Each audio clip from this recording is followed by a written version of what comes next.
اسلام کی تعلیم بڑی متوازن ہے. ایک طرف سوال کی مذمت ہے، مت اپنا دستے سوال دراز کرو کسی کے سامنے. جو شخص ہاتھ پھیلاتا ہے مانگنے کے لیے وہ اپنی عزت نفس کو ہتھیلی پر رکھ کر آپ کے سامنے پیش کر رہا ہے، اور آپ ٹھوکر مار دیتے ہیں اس کی عزت نفس کو. مانگو اللہ سے، اللہ کسی کے دل میں ڈالے تمہاری ضرورت پوری کر سکتا ہے، بغیر اس کے کہ تم کسی کے سامنے دستے سوال دراز کرو. تو سخت مذمت ہے. اور خاص طور پر بیگری جو ایک انسٹیٹیوشن بن گیا ہے، ایک پیشہ بن گیا ہے، وہ تو اسلام کی تعلیمات کے منافی ہے. اور جس طرح کی ہم خیرات بانٹتے ہیں، 5 روپے کا نوٹ دے رہے ہیں مانگنے والوں کو، مسجدوں کے باہر سمجھ رہے ہم نے حاتم طائی کی خبر کو لات مار دی، حالانکہ حقیقت میں آپ انسٹیٹیوشن آف بیگری کو سپورٹ کر رہے ہیں.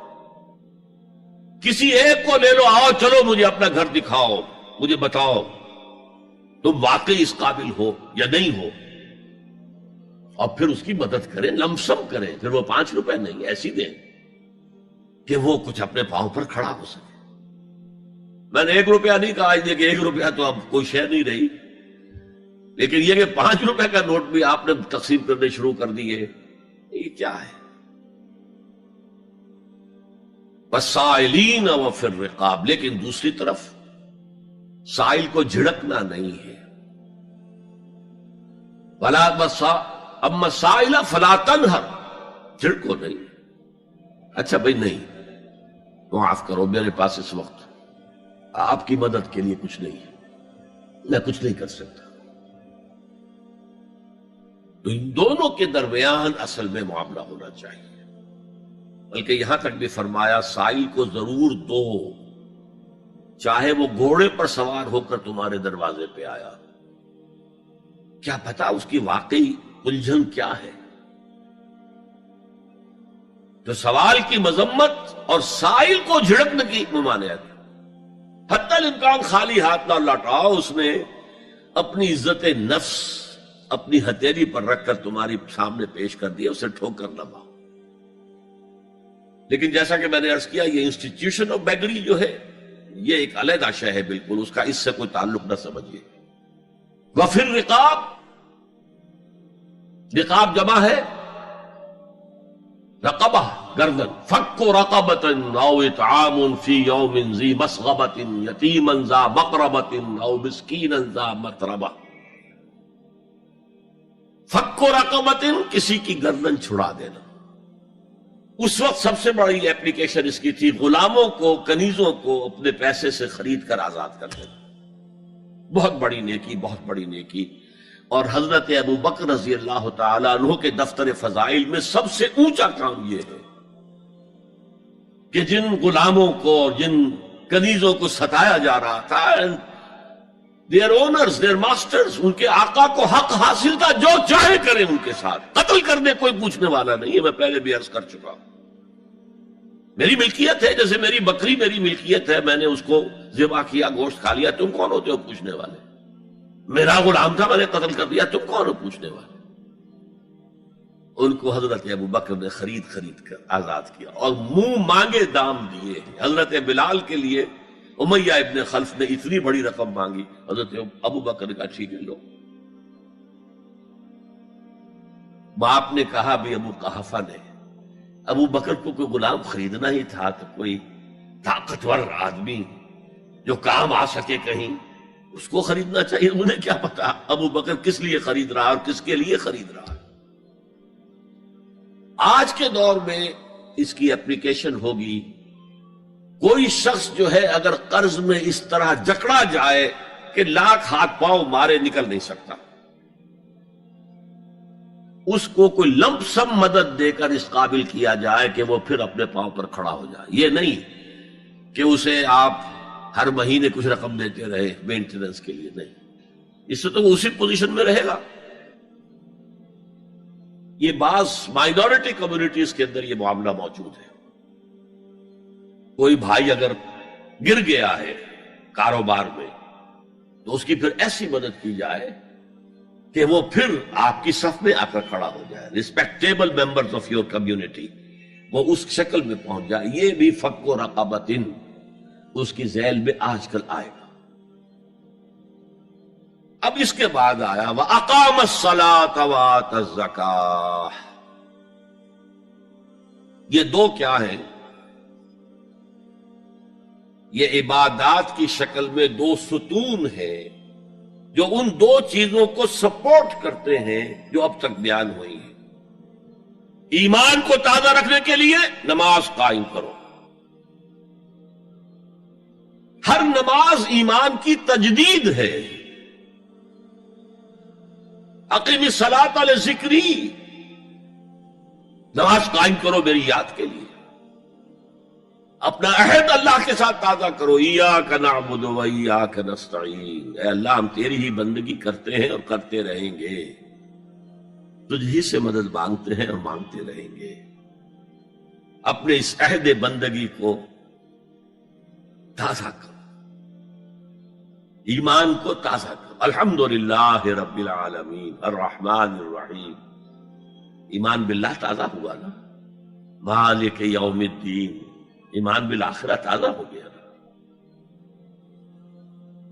یہ ہے ایمان کو قائم رکھنے کے لیے، نیکی کی اس روح کو برقرار رکھنے کے لیے اللہ تعالی کی طرف سے یہ ستون ہے.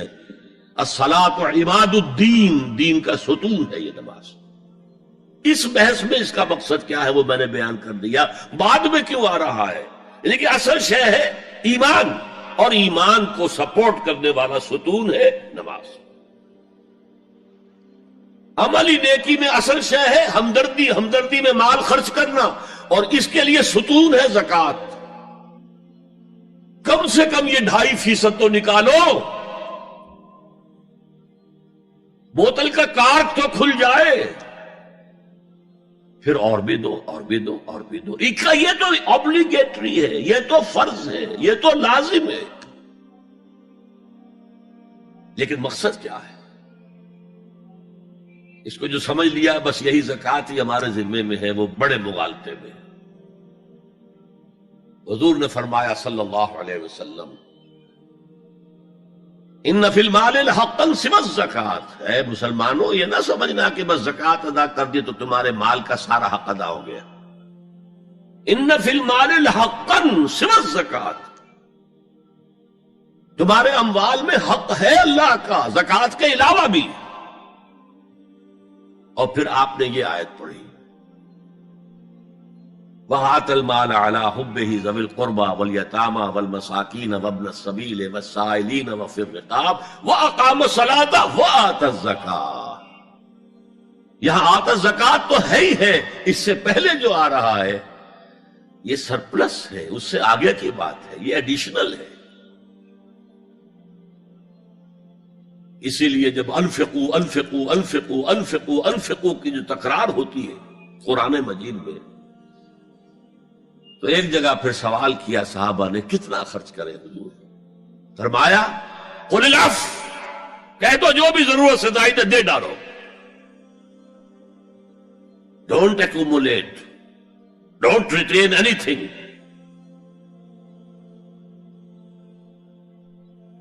ایک بات آپ سے کہوں، آپ کچھ چونک جائیں گے. حضور نے کبھی زکوٰۃ دی؟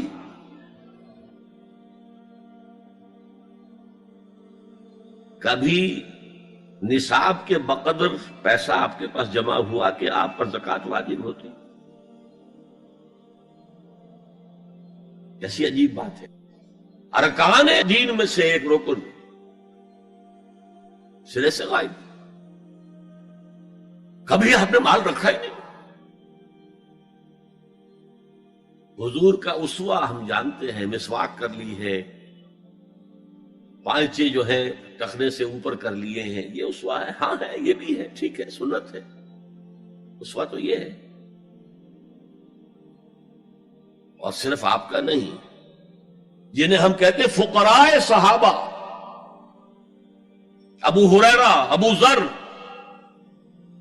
سلمان فارسی، علی رضی اللہ تعالی عنہ اجمعین، یہ فقراء صحابہ میں سے تھے. کبھی کچھ نہیں رکھا اپنے پاس. میں نے بتایا تھا آپ کو شاید کہ حضرت علی کی جب شادی ہو رہی تھی حضرت فاطمہ سے، کوئی مکان تھا ہی نہیں، کہاں لے کے جائیں؟ ایک انصاری نے ایک حجرہ دیا ہے اپنے مکان کا، اس میں حضرت فاطمہ ودا ہو کر گئی. He didn't have any home. ابو ذر وہ تو دوسری انتہا کو چلے گئے تھے. قانون یہی ہے، حلال سے کماؤ، اگر ایک حد سے آگے بڑھ جائے تو زکات دے دو، باقی تمہارے اختیار میں ہے، دینا چاہو دو، نہ دینا چاہو رکھو اپنے پاس. قانون اس سے زیادہ آپ کو پابند نہیں کرے گا. کبھی بھی آپ نے جبر نہیں کیا، ایمرجنسی میں بھی جبر نہیں کیا. ایک واقعہ آتا ہے کہ حضور کو کئی وقت کا فاقہ تھا. تھوڑی دیر کے بعد حضرت ابو بکر آئے، آپ نے چہرے سے پہچان لیا کہ فاقے سے. پھر حضرت عمر آئے، پہچان لیا کہ فاقے سے. شاید حضور خود اپنے لیے نہ اٹھتے نہ جاتے، اپنے دونوں ساتھیوں کو لے کر ایک انصاری کے باغ میں پہنچ گئے. انصاری کی عید ہو گئی، فوراً لا کر اس نے کچھ کھجوریں کچھ انگوروں کے گوشے رکھے. اس کے بعد وہ دوڑا چھری لے کر کسی جانور کو ذبح کرنے کے لیے. یہ ساری تفسیریں میں کیا بتا رہا ہوں. مال یہ نہیں تھا کہ مدینے میں سبھی فاقے سے تھے، موجود تھے جن کے پاس مال تھا، لیکن جبرن آپ نے کسی سے کچھ نہیں لیا. جب وہ چھری لے کر چلا، فرمایا دیکھنا کسی دودھ والے جانور کو نہ ذبح کرنا. بہرحال کچھ دیر کے بعد وہ گوشت پکا کر لایا، روٹیاں رکھی. اس کے بعد حضور نے ایک روٹی پر چند بوٹیاں رکھ کر کہا یہ عائشہ کو دے آؤ، اسے بھی کئی وقت کا فاقہ ہے. اور پھر حضرت عمر کی طرف رخ کر کے کہا عمر یہ ہیں وہ نعمتیں جس کا حساب دینا پڑے گا اللہ کے ہاں. وَأَمَّا بِنِعْمَةِ رَبِّكَ فَحَدِّثْ، اور یہ جو فرمایا گیا الہاکم التکاثر میں نعمتوں کا حساب لیا جائے. وَلَتُسْأَلُنَّ يَوْمَئِذٍ عَنِ النَّعِيمِ، فرمایا یہ نعمتیں ہیں.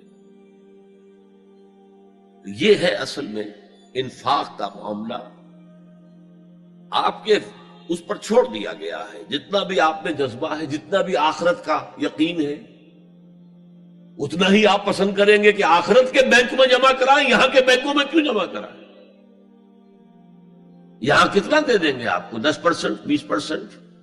وہاں 700% ملتا ہے. 700% نہیں، 7,000، 700 گنا.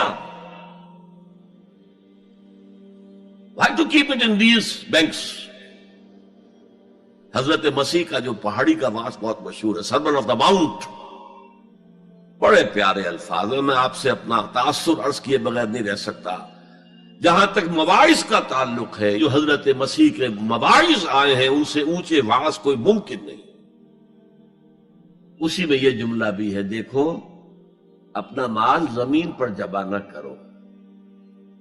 جہاں چوری بھی ہوتی ہے ڈاکہ بھی پڑتا ہے، کیڑا بھی خراب کرتا ہے. آسمان پر جمع کرو جہاں نہ چوری کا اندیشہ، نہ ڈاکے کا خوف، نہ کیڑا خراب کر سکے. اس لیے کہ میں تم سے سچ کہتا ہوں کہ جہاں تمہارا مال ہوگا وہیں تمہارا دل ہوگا. مال یہاں ہوگا تو دل اٹکا ہوا ہوگا، اور فرشتے اس طرح گھسیٹ کر کھینچیں گے آپ کی جان کو جیسے کہ سیخ پر سے کباب کھینچا جاتا ہے. اور اگر دل وہاں لگا ہوا ہے جس کے لاکھوں کروڑوں ڈالر سوئس بینکس میں جمع ہیں، اسے کہا جائے نکل جاؤ پاکستان سے، اسے کوئی تکلیف ہوگی؟ نکل جاؤ فلاں ملک سے، ملک بدل کرتے تو کیا تکلیف؟ میرے بینک کے اندر پیسے ہیں. البتہ جس کا باہر کچھ نہ ہو اسے اگر یہ دی جائے سزا تو اس کی تو جان پر بن جائے گی. جیون جیون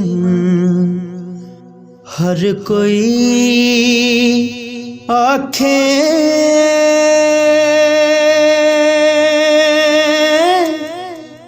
موت کھڑی سر اتے